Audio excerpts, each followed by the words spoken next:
In this video, ikakabit natin tong bagong dating na L2R3 group set. And yung crankset na to from Skywing. Yung crankset na to is 50-34 teeth. Na pang road bike talaga siya. And aluminum na yung material na gamit nito.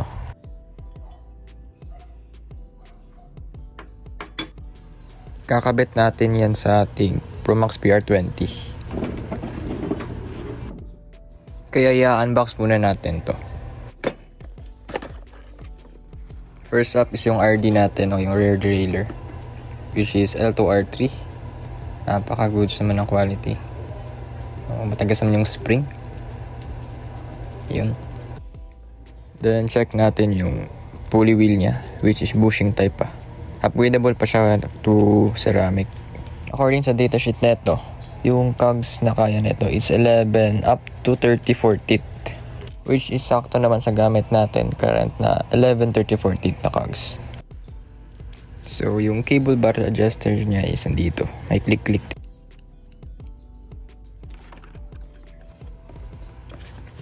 Next up is yung FD natin, your front derailleur. Gusto naman yung quality. Problem ko lang dito is wala siyang cable bar adjuster tulad nung sa RD.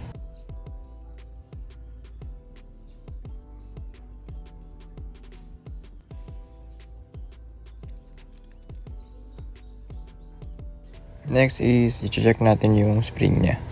Ayun o, matigas naman.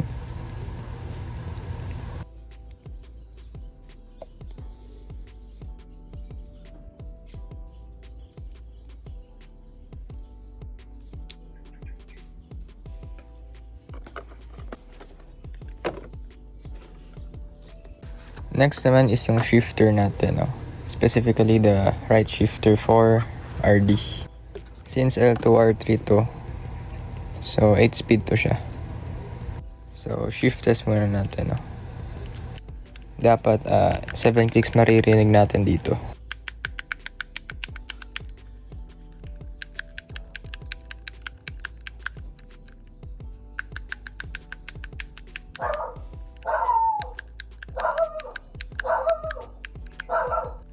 Yung downshift nga pala nito is double click, So mga 3 strokes mo bago ma-downshift to 1.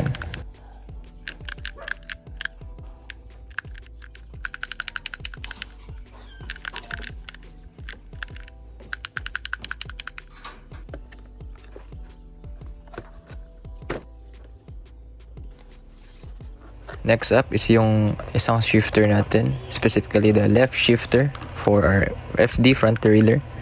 2-speed lang to, so technically 2 clicks bago mag-upshift. Then 1 click lang mag-downshift.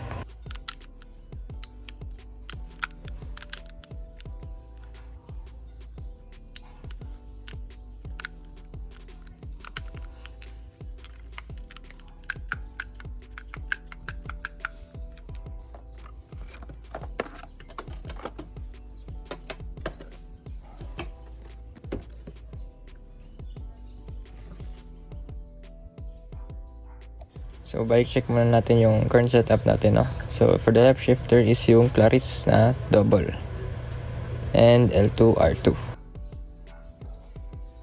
Shift test natin. Issue lang nito is yung stock RD niya is 1428 lang yung recommended for optimal shifting.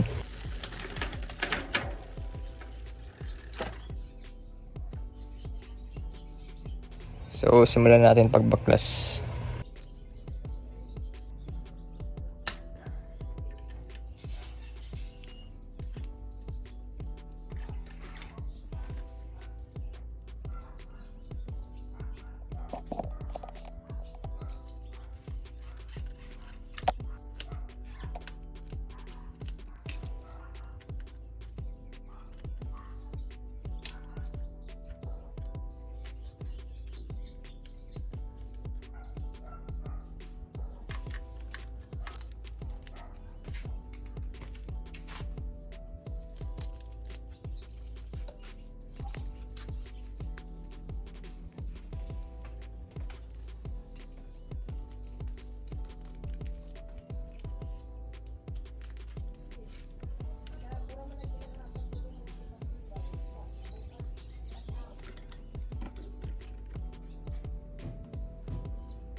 Ito yung bagong shifters natin. No? Kabit na natin.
So, ito na yung finished product natin.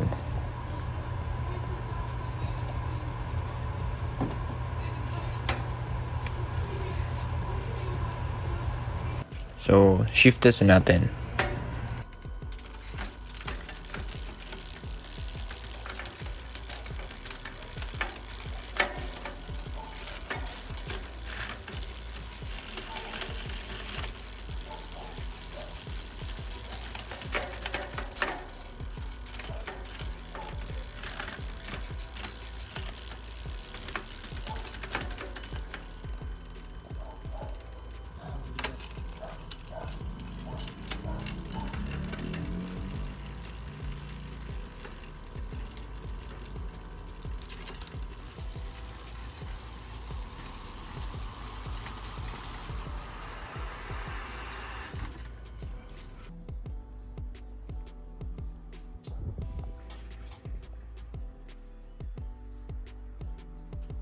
Shift test pa natin ulit.